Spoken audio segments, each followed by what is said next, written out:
So, New Nexus back at it again with another video, and I'm sure you can tell by the title. This is something that I don't think most of you, any of you, maybe have even ever heard of or knew that was a thing. And I was just talking with some buddies from locals a while back, and it got brought up for about, I don't know, like 2 seconds. And I got really bored today, so I just said screw it, and I built an Extreme Fight deck. So you may be wondering, what is Extreme Fight? Extreme Fight is, it's like Vanguard. It's Vanguard, except you can mix clans. It's what the old regular format was back in, like, BTO2 days, when, like, in order to play Mega Colony, you had to mix clans, because there weren't enough cards. But as the game grew and, like, clans got enough cards to make decks, it kind of got phased out and became semi-broken. Just because, like, I'm sure if you're thinking about it right now, how, like, insane, like, Vanguard, like, the combo is already kind of cool, but, like, if you can mix clans, like, how nutty that would get. But yeah, with the introduction of, now that we have all of the, like, all the clans in Standard that matter, because Bermuda's gross and needs to get out of here, now that we have all the clans that matter in Standard, I figured it'd be fun to try Extreme Fight in Standard, and just kind of see what goes on, see what happens. So let's get right into this deck profile. This is gonna need a lot of explaining. I put the deck in Chaos Breaker sleeves because this format is chaos. Get it? 'Cause it's chaotic. 'Cause it's just clan mixing, and I don't know why my hand hurts this bad, but who cares? First up, we have 4 copies of White Lily Musketeer Cecilia. That's right. You already know when I was about to mix clans, I was gonna base the deck around Neonectar. We got our signed Cecilia, signed by everyone's favorite Neonectar clan leader, Gabe Feldinger. Senpai, please notice me. So Cecilia is the main grade 3 you want to be on. Her skills, you can counter blast 1, entire rearguard, check top 5, call 2. If there's a grade 3 in Soul, you get to call 3 and give your front row 10k. This whole deck is kind of just about yeeting out a board, and just beating your opponent down with massive amounts of fun time pressure. So yeah, Cecilia is the main grade 3, and I wanted to build an Extreme Fight deck around, like, a Neonectar core. So yeah, we play 4 Cecilia, then we play 4 copies of Covert Demonic Dragon Mandalore. This whole deck is based around an idea I got a while ago when Murakumo first got revealed. I built a Mandalore deck, and I was playing it, and I'm like, this is just Neonectar. This is all about just, like, cloning cards and just yeeting out a board. So this deck was Neonectar. So what if we included what felt like Neonectar and what actually is Neonectar in the same deck? And that's kind of what this deck is. So you use Mandalore to get Excel circles and clone your board, and just, like, fill up the board, and then you ride Cecilia to, like, either improve that board or just fill it up even more. Mandalore's skill is counter blast 1, soul blast 1, on place, on Vanguard. Search your deck for up to 2. So, like, choose 2 units you control, search your deck for a copy of each, and call them. So what I normally do is, like, call a unit, and then I'll search up that unit, and then a copy of Mandalore to throw in the Excel circle. It's a fun card. It just kind of, it's like what sets up your plays. It can be good late game for just spamming Excel circles and just kind of, like, cloning your board and filling it up. This deck really fills the board easy, and it, like, since it calls from deck, it deck thins a bunch, which is really cool because, deck thinning is deck winning. So yeah, 4 copies of Mandalore. He has a second skill of I can tuck a card from hand to soul and give all my Mandalords 3k. I only have 2 Mandalords on board at a time, so, like, I do it sometimes, like, once. Next up for the last grade 3 we play 2 copies of Goddess of the Milky Way Pleione. So yeah, there's some Genesis in here. What I found when building the deck is the deck has a lot of Soul Blast issues. You run a lot of cards of Soul Blast. So I was trying to think of a way to kind of help build Soul. And then I remembered I was going to originally play Musashi as a grade 3, just to, like, push for game. But then I remember this card from Genesis, and this card's awesome. This deck is, keep in mind, this deck is purely built out of just cards I had on hand. This is not like I bought these singles, I constructed this deck from every card in Standard. This is just what I have, and kind of what I threw together. 2 copies to play on it. She is unplaced Vanguard Rearguard. You have to look at the top 3 cards of your deck, shove 1 to soul, and put the other 2 back on top in any order. So it's like master fixing. I adore this card. Sure, it has no gift, but that doesn't matter.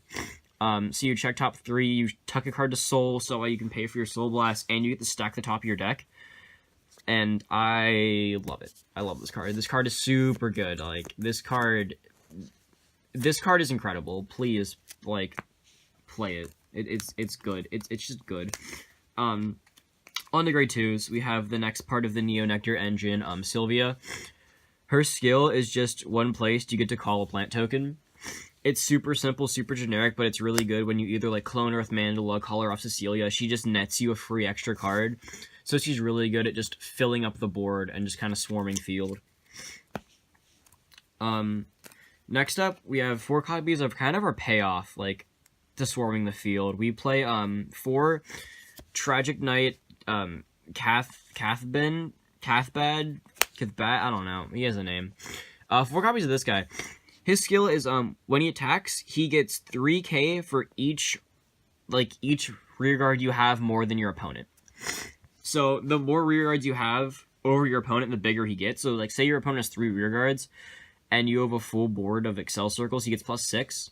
But like, if your opponent has, say you have 2 Excel circles, a full board, and your opponent has like 1 or 2 units, this guy's getting like +12 on his own just for attacking. Oh, pardon me. So he's kind of your payoff card for like swarming the board and getting a lot of cards on field really fast. He's kind of your big push. He's your big beat stick. He pushes for game. He's really nice. I like him a lot. Play him. Then we have 2 copies of more Genesis stuff. Strong Bow of the Starry Night Ulysses. I don't know. It's Hanzo. That's what I call him. His skill at the end of the battle, attack to Vanguard, shove this thing to soul, draw a card, and soul charge 1. So he's good in a lot of ways. He pluses your hand, so you get to like dig for your pieces that you need. He gives you 2 in soul, so you can pay for your soul blast costs. He's just a really solid card all around, so I play it at 2. He's nice when you see it, but you don't want to see it all the time. Like, this isn't Genesis. I don't need 7 cards in soul. I need like 3 at a time, because I can go through it pretty quickly. It's good at 2. I like it at 2. I've played 1 game with I played 1 game with this deck, just by goldfishing it, and it was a blast. We play 1 of Spike Bouncer as a tech. I only own 1, and I only needed at 1. He's kind of just an extender of if you hit him off like Cecilia. He's mainly just like you hit him off Cecilia, you call him Counterblast 1, Soul Blast 1, call something else, really. You check top 3 and call something. He's kind of just extending, he's just there to extend your call turns. He doesn't work with Mandala since you can't clone him, but like, I've hit him off Cecilia, I call him Counterblast 1, get another dude out of it. It's just good. I like it. I played it 1 as like a little tech. It's fun, I think. This format's weird. I don't know. I never even played against another Extreme Fight deck. This is something I did on a random Sunday because I got bored. I finished a research paper. 4 copies of Mirka. Again, it's because she makes tokens. You call her Soul Blast 1, make a token, and then when something's called in the same column, she gets +3. So like, when you call over your tokens with Cecilia, you can still buffer up a bit. And that's always really fun. But she's just there because she's an on-place. I can pay a cost to get more guys. This deck, like, again, I'm just playing stuff that gets me more stuff. Speaking of stuff that gets me more stuff, 3 copies of Fruits Basket Elf. It's good for filling the field. It's not as good as Mirka. That's why I only played at 3. But it's Soul Blast 1, retire it, make 2 plant tokens. So it's fine. If you really just need to fill the field, you go and you use it. I haven't used it. I didn't use it that much. It might get cut if I can think of something else that's better than it, that I like own. But for now, 3 Fruits Basket Elf. I like it. It does what it needs to do. That's kind of all that matters. So you kind of seen that we have a lot of Soul Blast. Mandala, Spike Balancer, Mirka, Fruits Basket Elf, like a lot of stuff in this deck. Soul Blast. Another card that's Soul Blast is Black Sage Karen. So yeah, you already know that I was like playing when I got the chance to play Extreme Fight. You already know I was mixing my two favorite clans, that being Shadow Paladin and Neo Nectar, even though I have a freaking Teutonics playmat. Shout out to Nexus Core. This playmat's great. I impulse bought it.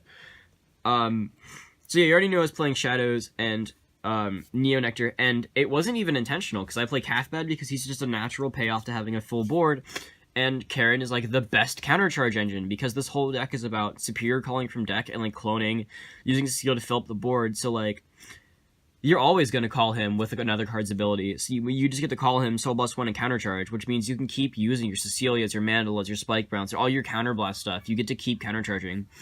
And this, I was literally like the best countercharger I could even play, and I'm so glad it's a Shadow Paladin with like awesome art. Like Karen's art's really good. Karen's art's good. Maka's good. Blaster Dart, all the Shadow Paladin art's awesome. I love it. So yeah, for that, it's your countercharge engine. It helps you keep going, especially when they try to like damage deny you at low damage. Like, since I'm calling from deck, I get to keep my hand so I can guard really effectively, and I can stay at 2 for most of the game. So by using Karen to countercharge, I'm allowed to like stay at 2 and still have counterblast, and it's really great. We play one of Gyro Slinger. I had one extra grade 1 slot because I didn't want to play more Fruits Basket. So I was trying to find, like, grade 1s that I could use to soul charge, and I was thinking, like, the grade 1s that shove themselves... I was thinking a grade 1, like, shoves itself to soul and gives things power, like Achilles or something.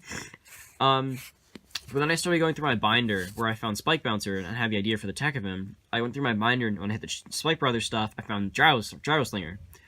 His ability is, when placed, take a card from your hand, put it into soul, and then do Gyro Slinger's... or Spike Bouncer's effect.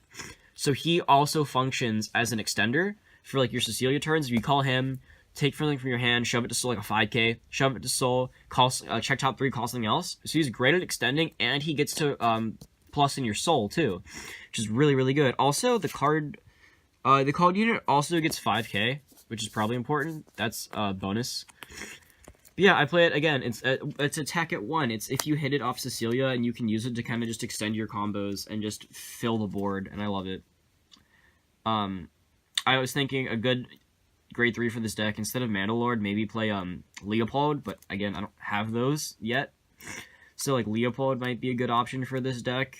I don't know yet. It's this thing is not something I'm gonna really focus on like testing and maximizing. It's just something fun I built that's a really good time to play. For triggers, we do 4 8 crit, all of which are Neo Nectar. 4 draw PG because we're good at this game, and 4 heal. I would love to play like my 2 of this and like 2 MacLear and play like Death Feather Eagle instead of this and play Chestnut Bullet. I would love to play like different triggers, but in Vanguard rules, the rule actually matters now that when you check a trigger, in order for the trigger effect to go off, you need to have a Vanguard or Rearguard that shares the clan.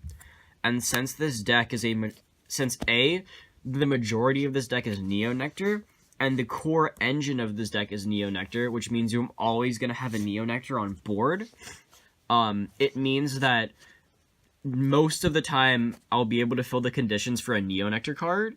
So I'm just running all Neo Nectar triggers since they're the best options of hitting, and like in this kind of format, mixing clan triggers is kind of sketchy, because like if I play the Shadow Paladin triggers and like my only Shadow Paladins are Karen and Cardfight, sure, I'm gonna want to have those cards on board. Most of the time I may even be on them, but for the early game when I'm not and I have very few cards on board, since the majority of my early game is setting up plays with Neo Nectar cards and making plant tokens, so I won't have Shadow Paladin rearguards until like the mid to late game, so my triggers for Neo Nectar won't do anything. And like say I hit late game and I'm out of like Cardfights or Karen, since I'm only playing 8 Shadow Paladins, well now all my Shadow Paladin triggers are dead as well. So I think playing having your deck focus on one clan as its core, and then playing all your triggers that fit that clan is a really safe route to go, and I haven't whiffed a trigger yet. In the one game I played. I just think so far it seems like a good idea. I don't know why I'm talking about Extreme Fight Pro strats. Like, no one is going to care about this format at all. So nothing here I say matters. For the starter, we play one of Tap the Hyper, because For your starter, the clan doesn't matter, and Tap the Hyper deserves more love, so I play him whenever I can. On to, like, the gift zone. I actually have, like, a whole gift zone of, like, 3 different things. So, first we play, 5 plant tokens, all of which are, of course, signed by the Neo-Nectar clan leader, Gabe Feldinger. Please notice me, senpai. I play 5. I don't know why I play 5. I have 8 of these things. I don't know. Actually, I can get that out of here right now. I like playing this art. This is the best art, arguably. Any Neo-Nectar player should agree. If you don't, you're not a Neo-Nectar player. This is the best art. I hate that you can't really see the SIG all that well, but it's whatever. I don't really care. It's there. I know it's there. It's all that matters. I hit, like, I think in the game I played with this deck, I made 1 plant token at a time. I'd never had more than 1. So I don't know. I play 4 to make my gift zone look thick and intimidate my opponent, I guess. I don't know. Play whatever you want. They're plant tokens. They recycle themselves. It doesn't matter. Then we play 3 copies of my favorite Excel gift ever, the Miles Senpai Excel gift. 3 Excel, in the game I played, I only hit 1. I had the opportunity to hit 2. I don't know if I'll ever hit 3, but, like, just in case it happens, I play 3, but I'm never gonna hit 4. I can already tell you that. In case people don't like you playing with gift proxies, I do have regular Excels behind these, but, like, if you're playing against a cool dude, they'll let you use your proxy gifts, because they're cool. And these are my favorite gifts that I have so far. And then for force markers, I play my full, if you didn't think I was a Nexus Core fanboy before, I have my full Nexus Core gift spread of Gabe, Miles, Richard, Jose, all of their, I don't want to say main clans, well, main clans. Miles, I don't know what your main is. You said it was Shadows, but I don't even know at this point. And then Hose, Narukami's an Excel clan. Sorry, B, but Kagero, it's close. You play that deck.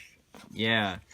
So yeah, we're kitted out with a Nexus Core fanboy nonsense in our force gifts.